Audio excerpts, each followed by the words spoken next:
I have conducted thousands of interviews and recruited professionals ranging from college grad to senior leaders. I have rejected many candidates despite coming highly recommended from other panel members, seemed to be a great fit and cleared many rounds of interview because I observed certain traits in them which made me feel jittery and hence I rejected them. And it is not only me. Other managers and leaders have also rejected candidates based on similar traits. And worse, these traits are actually feeling which cannot be documented as the reason of rejection and hence some other reasons are cited. It is okay that you are feeling nervous, shy, giving wrong answer and correcting it later, taking time to give answer, refrain from asking questions and not knowing in detail about the company where you have applied for. These are not the reasons of rejection. Every candidate is unique and every interviewing situation is different. But then there are 5 unsaid reasons because of which candidates are getting rejected and they are never communicated back the right reason of their rejection. So watch my video until the end where I am going to share these 5 unsaid reasons of rejection in any interview. And if you have not already liked, share and subscribe to my channel, which is having more than 150 videos, then please do it. Also watch my other video, 5 practical tips to navigate office politics. First, desperate to get a job. It could be your dream job or it could be that you are unemployed and you desperately want this job. Whatever be the reason, desperation becomes apparent. At times you might find yourself hard selling for the job. At times you go overboard and try to convince your hiring manager that you are the right person for the job. And at times it appears as if you are begging for a job. When you are under desperation, it becomes very difficult for the hiring manager to assess your true potential. As per psychology, when you desperately sell yourself, then the other person normally evaluate your skill lesser than what you actually are. So it is better that you should not show desperation, but convert desperation into eagerness. One of the good response which I have got it from one candidate which said, I am following your company and waiting for this role to open. I am very happy that I am here going through the interview process. It shows that he is eager to join our company, and because of this eagerness, his otherwise tense body language becomes much more relaxed and he is able to give right answer, because under desperation, normally candidates tend to give wrong answer. So it is important that you turn desperation into eagerness, because eagerness reflects positive energy and desperation reflects negative energy. So hiring manager looking for those who are hungry for the job, those who are eager and not the ones who are desperate. Second, handling one's weaknesses. It is important that you should build upon your strength so that it should overshadow your weaknesses. But then everyone is having their own weaknesses. They are less skilled in certain area. They have a weaker grasp in some subject and they are less qualified in some other areas. But what happens is that at times candidates are much more worried about their weaknesses. So whenever any question is asked on the subject which they think they are weak, their bodies start to become tense and they start thinking about what convincing answer they should give. And as a hiring manager, we come to know about it and we become suspicious what is happening in candidates' mind. Sometimes some skills which are mentioned in the resume, when questions are asked around them, it becomes apparent that they don't have depth. One of the candidate handled it very well. Oh, I have just been assigned recently to work on this project and this is a new topic and I have not grasped fully about it. So some of the questions which you are asking, I might not be able to give full answer. And if your weakness is on your behavior, on your working style or any of the soft skill, then you should also handle it maturely rather than becoming defensive about it. One person whom I was asking questions around teaming said, I have received some feedback from a manager about teaming and I am currently working to improve upon. This is an impressive answer because here the candidate is aware of their weaknesses and they are currently working to improve upon. So honest answer always help, and it is better that you acknowledge honestly about your weakness and also mention what steps are you taking to overcome it or to improve upon.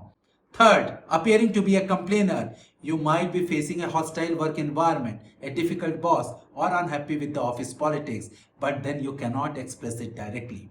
Yes, I say that you should be honest in giving you an answer, but in this case, if you are going to speak as it is, then it appears as if you are criticizing and complaining. Why? Because just like one employee trusts another employee more than the management, similarly, management trusts another management more than an employee. This is a simple rule. So if you are going to say things as it is, then for the hiring manager, a doubt will come that after joining, this person will start again complaining and criticizing, because this is the person's nature. So it is very important that whenever you have been asked question about work environment, teaming, or the reason of leaving, you need to be much more suave in giving the answer. One of the answer which I liked it is that I joined the company 5 years back and I enjoyed working there because of the culture. But in the recent past, there are a lot of management changes happened and many people have come from outside, because of which the culture which we feel proud about it is changing in a big way. So I thought, why not try a new culture in a new company rather than trying to adjust in the existing company. Here the candidate has put the response in a very constructive manner and giving basically the same message that the work environment of the candidate's existing company is not that conducive, which the candidate expects. Fourth, honesty about your past. Everyone has a past. Hiring managers do ask questions about your past because they want to ascertain that your past should not interfere with the present. If you see a resume of last century, you will find a series of similar and stable jobs in few companies. But if you find a resume of this century, you will see breaks. People are changing domains, industry, they are transitioning into entrepreneurship and back, and many other similar transitions are there in their resume. Certainly, hiring manager will be asking questions around that, and candidates do know about it and they come prepared. But when the actual time of asking comes, at times some candidates become very nervous. There is a twist in their face. They become very uncomfortable, and whatever they have memorized as an answer, they started to speak about it, and then it started to cast doubt in the mind of hiring manager that this person is hiding something.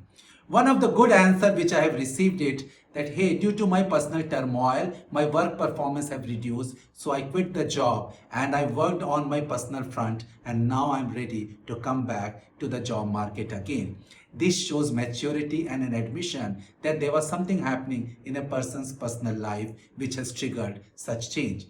It is up to you how much you want to disclose, because personal reasons can be many: health issue, messy divorce, or taking care of your loved one. But the most important thing is that there has to be some admission about the actual issue, because of which there is a break or there is a transition. It could be that you are getting impressed with so much of startups which are being discussed, and because of that you have taken a plunge and going into entrepreneurship, but then you have discovered that the product market fit is not your cup of tea, and that is why you came back to the corporate job. This is also one of the good reasons. One of the mature result which convinced me is that, hey, I was immature, I was let go because I did a blunder. I extrapolated some of the test data and prepared it for an important customer meeting, and during the meeting customer discovered it through asking probing question, and my management let me go. Now I am much more careful about that. Out of enthusiasm, out of immaturity, I should not extrapolate the data, and I should be very careful in data handling. My respect for that candidate has gone much high, and I hired that person. Fifth, not connecting the dots. There are many professionals who are well versed with the concepts and they are working on projects around the concepts. What they lack is imagination or creativity. Whenever I asked how you have applied this concept in your project, then either they will tell about the concept or they will tell the full project what they are working upon. They are not able to abstract where is the application of the concept is. In this AI age, imagination and creativity are the two great skills which any hiring manager is looking into a potential hire. Because if you don't have it, then that job will be done by AI itself. So it is important for you to ask 3 questions. Why are you working on this project? What you are working on, and how are you working on? This reflection will help you to understand your purpose of work, your unique ability to convert concept into action, and how these actions are contributing towards the solution. This ability to connect to the dots is very important as a skill if you are applying for any new job. So professionals, you have seen these 5 unsaid reasons because of which you get rejected in interview. I hope you like this video. You like, share and subscribe to my channel. Thank you.